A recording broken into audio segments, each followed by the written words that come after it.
తాకట్లో ఉన్న మీ బంగారాన్ని విడిపించి ఆ రోజు ఆన్లైన్ రేటుకి కొంటాం. Sharma gold company. నమస్కారం ఉమా గారు. నమస్తే అమ్మా. కర్మ సిద్ధాంతం పురుషుల్లో ఎస్పెషల్లీ మనము వృశ్చిక రాశి వారి గురించి మనం మాట్లాడితే కర్మ సిద్ధాంతం వారికి ఏ రకంగా పనిచేస్తుందంటారో, ఒకవేళ కనుక వాళ్ళు కర్మని అనుభవిస్తున్నట్లయితే ఆ కర్మని ఎలా తెలుసుకోవచ్చు అంటారు? దానికి తగ్గట్టుగా ఎవరైనా కూడా పరిష్కారం చేసుకోవాలి అంటే ఎలా ఉంటుంది గురుగారు? ఏదైతే మన కర్మ సిద్ధాంతంలో ముఖ్యంగా చెప్పబడినటువంటి 3 కర్మలు సంచిత, ప్రారబ్ధ, ఆగామి కర్మలు. ముందుగా సంచిత కర్మ అని అంటే మనం ఏదైతే ఈ జీవాత్మ ప్రారంభమైందో, అంటే కొన్ని వందల జన్మలు అవ్వచ్చు, కొన్ని కోటి జన్మలు అవ్వచ్చు, అప్పటి నుంచి మనం మూట కట్టుకున్నటువంటి పాపమైన పుణ్యమైన కర్మ కింద వస్తుంది. దాంట్లోంచి భాగంగా మనం ఇప్పుడు అనుభవించేటువంటి కర్మ, అంటే ఈ బాధలు ఎంతో కొంత దాని నుంచి అనుభవిస్తూ ఉంటాం, అది సంచిత కర్మ. దీంట్లోనే మన వంశపారంపర్యంగా వాళ్ళు చేసేటువంటి కర్మలు కూడా మనం అనుభవించాల్సి వస్తుంది. సంచిత కర్మ అంటే ఉదాహరణకి కాలసర్పదోషం తీసుకున్నారనుకోండి. కాలసర్పదోషం మనం ఏం చెబుతూ ఉంటాం, ఇది మీ వల్ల మాత్రమే వచ్చింది కాదమ్మా, మీ వంశపారంపర్యంగా మీ అమ్మమ్మ గారికో, నానమ్మ గారికో, తాతయ్య గారికో వాళ్ళందరికీ ఉంది, దానివల్ల మీకు కూడా సంక్రమించింది. అంటే వంశపారంపర్యంగా వచ్చే కర్మని కూడా మనం అనుభవించాల్సి వస్తుంది. అది కర్మ, అది దాన్ని సంచిత కర్మ అని అంటారు. ఇక దీంట్లో రెండవది ప్రారబ్ధ కర్మ. ప్రారబ్ధ కర్మ అని అంటే ఏదైతే ఇప్పుడు మనం ఈ దేహము, ఈ జీవాత్మ ఎత్తిన తర్వాత ఏదైతే పనులు చేస్తూ ఉంటామో వాటిని ప్రారబ్ధ కర్మ అంటారు. ఉదాహరణకి మనం చేత్తో ఏదైనా దానం చేసాం అనుకోండి, ఒక సహాయం చేసాం అనుకోండి, తిరిగి సహాయం పొందుతాం. లేదు ఎవరైనా కొట్టామనుకోండి, తిరిగి మనం ఆ దెబ్బ తింటాం. లేక ఒక నిప్పును ముట్టుకున్నాం అనుకోండి, అది మనకి కాలుతుంది. అది ప్రారబ్ధ కర్మ. ఆ ప్రారబ్ధ కర్మ మన బుద్ధిని అనుసరించి ఉంటుంది. మన బుద్ధి భగవద్ ఆరాధన మీద ఆధారపడి ఉంటుంది, మన ఆచార వ్యవహారాల మీద ఆధారపడి ఉంటుంది. మనం యాస్ట్రాలజీ చెప్పినప్పుడు ఈ జాగ్రత్త తీసుకోండి, ఈ యొక్క వాహన ప్రమాదాల విషయంలో జాగ్రత్త, ఈ ఆరోగ్య సమస్యల విషయంలో జాగ్రత్త అని ఎందుకు చెప్తామంటే మన చేతులారా మనం కొన్ని జాగ్రత్తల ద్వారా కొన్ని కర్మల నుంచి తప్పించుకోవచ్చు. అదే ప్రారబ్ధ కర్మ. ఇక మూడవది ఆగామి కర్మ. అంటే ఇప్పుడు మనం ఏదైతే పుణ్యము కానీ పాపము కానీ చేస్తామో దీనికి ప్రతిఫలంగా, దీనికి రిఫ్లెక్షన్గా రాబోయేటువంటి రోజుల్లో కానీ, రాబోయేటువంటి సంవత్సరాల్లో కానీ, రాబోయే జన్మలో కానీ పుణ్యాన్ని పాపాన్ని మనం అనుభవించాల్సి వస్తుంది. దాన్నే ఆగామి కర్మ అంటారు. అంటే ఇన్ ఫ్యూచర్ అని అర్థం. కాబట్టి ఇప్పుడు మనం చేసే కర్మ రాబోయే మన జీవితాన్ని డిసైడ్ చేస్తుంది. కాబట్టి ఆగామి కర్మ కూడా కర్మ సిద్ధాంతంలో చెప్పబడింది. ఈ యొక్క కర్మలు అనేటువంటిది మనకి మాత్రమే కాదు, మానవులకి మాత్రమే కాదు, యక్ష కిన్నర కింపురుష దానవ మానవులందరికీ, పక్షులకి, మృగాలకి అందరికీ వర్తిస్తుంది. ప్రతి జీవరాశి 84 లక్షల జీవరాశులు ఈ కర్మ సిద్ధాంతంలో ఉంటారు. ఈ రోజు నేను ఈ జన్మ ఎత్తచ్చు, ఇంత సౌకర్యవంతమైన జీవితాన్ని, ఇంత సౌకర్యవంతమైన కుర్చీలో ఇంత బట్టలు ఉన్నాయి, నాకు పెట్టుకోవడానికి ఒక వాచి ఉంది, చూడడానికి కళ్ళు బాగానే పనిచేస్తున్నాయి, వినబడుతున్నాయి, మాట్లాడగలుగుతున్నాను, ఇవంతా ఉంది అంటే ఎంతో కొంత పుణ్యకర్మ ఉంది. కాబట్టి ఇవేమీ లేని నాడు, ఇవంతా పోయిన నాడు నాకేమీ లేకపోవచ్చు. ఇదే కర్మ సిద్ధాంతము. దీనివల్ల ఇదే ఆస్ట్రాలజీకి మెయిన్ అండి. ఈ మూలమైనటువంటిది ఆస్ట్రాలజీకి కర్మ సిద్ధాంతము. ఆ కర్మను బట్టి, మన రాశులు బట్టి వాళ్ళకి ఏ కర్మలు ఎలా ఎఫెక్ట్ అవుతాయి, ఎలాంటి విషయాల్లో జాగ్రత్తగా ఉండాలో చెప్పచ్చు. ఈ 3 కర్మలు ఏ రకంగా వృశ్చిక రాశి వారికి ప్రభావం చూపిస్తుందంటారు? ముఖ్యంగా ఇప్పుడు నేను చెప్పినటువంటి ఒక కర్మలు సంచిత, ప్రారబ్ధ, ఆగామి కర్మలు వృశ్చిక రాశి వాళ్ళకి ఏ రకంగా, ఇప్పుడు సంచిత కర్మ తీసుకున్నాం అనుకోండి, జాతకంలో మనకు అన్ని ప్లానెట్స్లోనూ కర్మకారకుడు అని ఎవరిని అంటాము? శని భగవానుడిని కర్మకారకుడుగా అంటూ ఉంటాం. ఇప్పుడు వృశ్చిక రాశి వాళ్ళకి నడిచేటువంటిది అర్ధ అష్టమ శని. అంటే అర్ధాష్టమస్య కార్యహాని అంటారు. అంటే ఏ పని తలపెట్టినా కూడా అందులో హాని కలగడము, అంటే జాప్యము, డిలే, ప్రొలాంగ్ అవుతూ ఉంటుంది. ఈ రోజు నాకు డబ్బులు రావాలనుకోండి, నాది వృశ్చిక రాశి అనుకోండి, ఒక 4 రోజుల తర్వాత వస్తాయి. ఈ లోపు నాకు అత్యవసరం వస్తుంది, మళ్ళీ వేరే వాళ్ళ దగ్గర అప్పు చేయాల్సి వస్తుంది. అది వచ్చేలోపు ఇంకో అప్పు పుడుతుంది. లేదా ఈరోజు నేను ఉద్యోగంలో అభివృద్ధి చెంది ప్రమోషన్ కావాలనుకోండి, నా ప్రమోషన్ వేరే వాళ్ళకి వెళ్ళిపోతుంది. లేదు ఏదైనా ప్రయాణం పెట్టుకున్నాను అనుకోండి, ఆటంకాలు, శుభకార్యాలు పెట్టుకున్నాను, ఆటంకాలు, ఒక ఇల్లు కట్టుకోవాలనుకుంటున్నాను, ఆటంకాలు. తరువాత అన్ని విషయాల్లోనూ కూడా ఏదైతే ఓన్లీ కార్యహాని. అదేవిధంగా కుటుంబపరమైన ఒత్తిడి, తల్లి, తండ్రి, అదేవిధంగా భర్త దగ్గర నుంచి కానీ, భార్య దగ్గర నుంచి కానీ, పిల్లల దగ్గర నుంచి కానీ ఒత్తిళ్ళు ఎక్కువైతే, ప్రెజర్స్ ఎక్కువైతే, వాళ్ళ కోసం పడే తపన ఎక్కువ అవుతుంది, వాళ్ళ కోసం టెన్షన్ పడాల్సి వస్తుంది. ఇదంతా కూడా అర్ధాష్టమ శని. అంటే for the sake of family వాళ్ళు విపరీతమైన కష్టం పడతారు వీళ్ళు. సో ఏంటంటే ఏ పనులు అవ్వకెన్నో ఇబ్బందులు పడడము.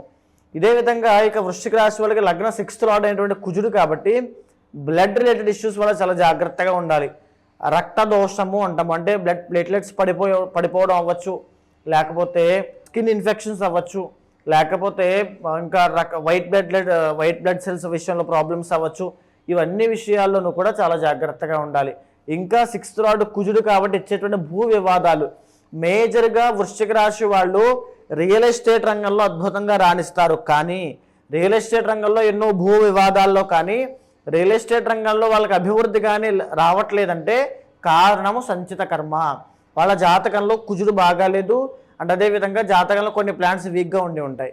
దాని సంచిత కర్మ రూపంలో జాతక చక్రం అనేటువంటిది వస్తుంది.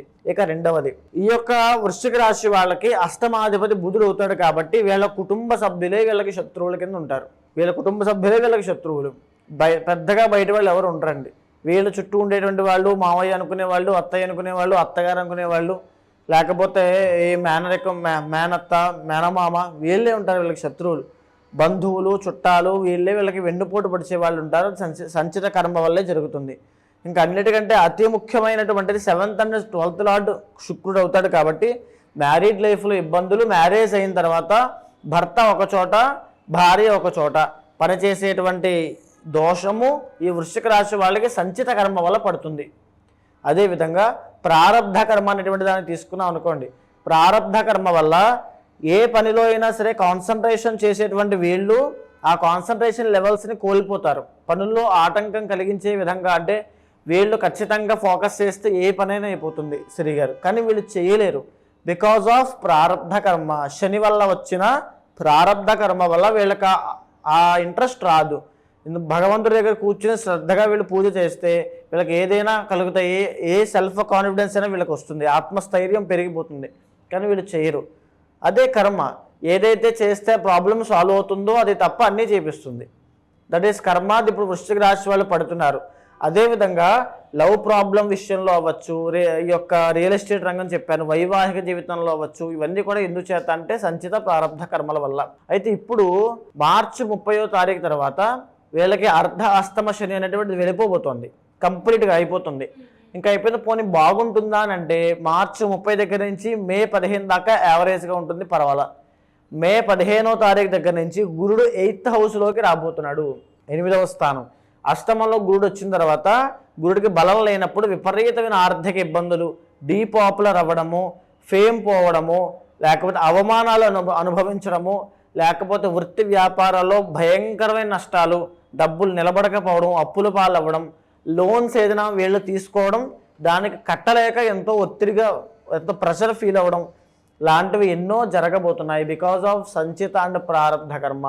ఈ సంచిత ప్రారబ్ధ కర్మల్ని తొలగించుకోండి.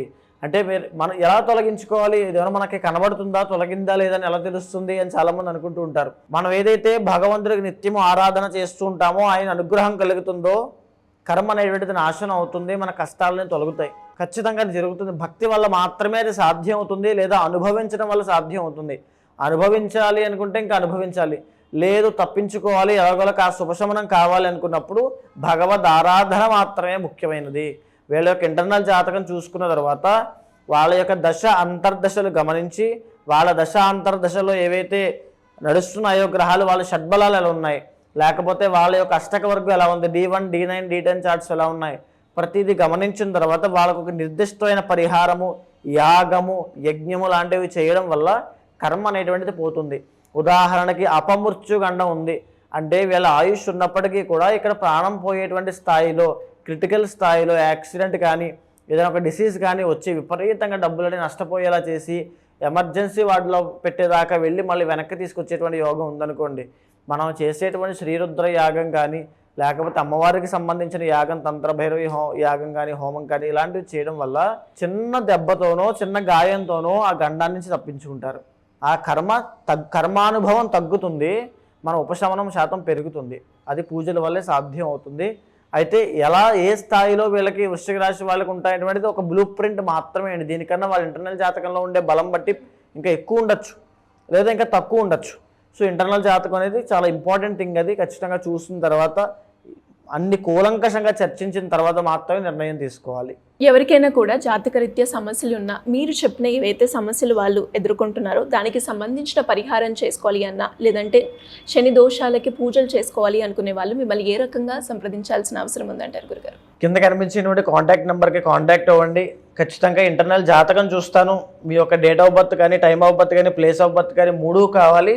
అది ఉన్న తర్వాత గోచార గ్రహచారాల సమన్వయం చేసుకున్న తర్వాత మీతో మాట్లాడిన తర్వాత మీ ప్రాబ్లం ఏంటో విన్న తర్వాత మీ కోరిక ఏంటో తెలుసుకున్న తర్వాత అది అవుతుందా లేదో తెలుసుకుని అయ్యే ఛాన్సులు ఏమాత్రం ఉండే ఏదైనా దోషాలు అంటుంటే ఏ పూజ అయినా ఏ యాగమైనా ఏది చేస్తే మంచి జరుగుతుందో చూసి అది చేయిస్తాను, అది జరిగేలా చూస్తాను. వీటికి శ్రీగారు ఫిబ్రవరి 26వ తారీఖు అంటే కొన్ని ప్రత్యేకమైన తిథులు కానీ, ముహూర్తాలు కానీ, రోజులు కానీ ఎందుచేత అంత విశేషంగా చెప్పబడ్డాయి అని అంటే వాటికి ఆ విలువ ఉంటుంది. ఉదాహరణకి గురు పుష్యమి ఆదివారం లాంటివి ఎన్నో.